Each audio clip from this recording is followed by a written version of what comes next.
Das Herzstück jedes Motors ist der Zylinder. In unserem Fall verwenden wir einen Pinasco Tuning-Zylinder. Der Zylinder ist aus Aluminium, hat etwas mehr Bohrung und wird mit einer Langhubwelle von 57 mm Hub gefahren. Wenn der Zylinder montiert wird, muss man darauf achten, dass der Kolben die richtige Länge hat. Allerdings muss man bei der Verwendung oder bei dem Verbauen des Zylinders aufpassen. Einige Modelle der Vespa Wideframe haben ein Motorgehäuse, was nicht so tief ausgespendet ist. In diesen Fällen muss man den Kolben am unteren Hemd kürzen, damit er nicht im unteren Todpunkt auf dem Motorgehäuse aufschlägt. Vom Kolbenhemd nicht zu viel wegschneiden. Der Zylinder ist kolbengesteuert. Bei einem gekürzten Kolbenhemd verlängert sich die Einlasszeit. Also bitte vorher genau messen und dann nur um das Maß kürzen, was wirklich notwendig ist. Hier ist das relativ gut zu sehen. Hier haben wir einen originalen Pinasco-Kolben mit ungekürztem Hemd und hier ist ein Kolben, bei dem das Hemd gekürzt wurde.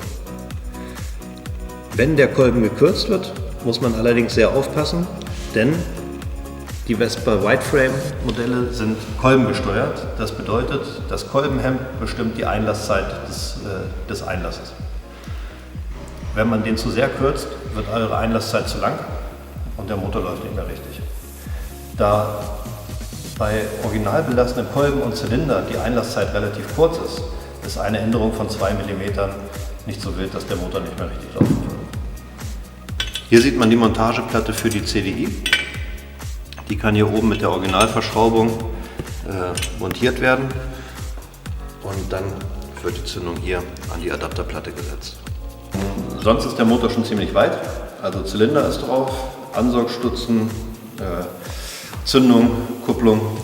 Im Prinzip fehlen nur noch wenige Schrauben an der Zündung und dann kann der Motor in die Schwinge eingesetzt werden und ab zurück ins Chassis. Genau, der Vergaser wird erst montiert, wenn der Motor im Chassis sitzt, weil der sonst zu schwer zu montieren wäre, beziehungsweise der Vergaser nicht durch das Montageloch im Rahmen passt. Das hier ist unser Serie Pro Vergaser. Das ist ein CP23 von Polini. Der ist schon umgerüstet mit dieser Gaszugwippe hier, damit der Plug-and-Play in den Kasten von der Lampe unten passt. Der ist auch schon vorbedüst. Ihr müsst also maximal noch die Hauptdüse etwas anpassen oder beziehungsweise wenn ihr einen anderen Zylinder verwendet, gibt es dabei schon Bedüsungstipps in der Anleitung, welche Nebendüse und welche Hauptdüse ihr verwenden sollt.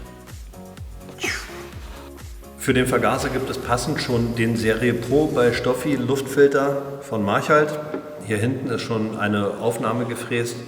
Damit kann ich einfach Plug and Play den Luftfilter auf den CP23 Vergaser schrauben.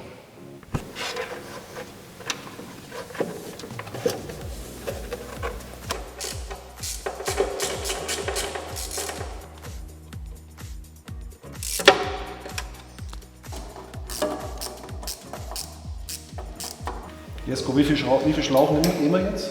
Wo schneiden wir ab? Ich stecke den Tank kurz ein. Und dann kann ich hier sehen, wie lang mein Schlauch sein muss.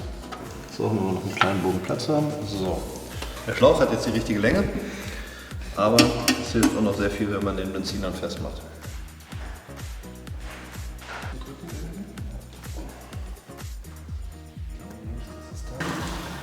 Schön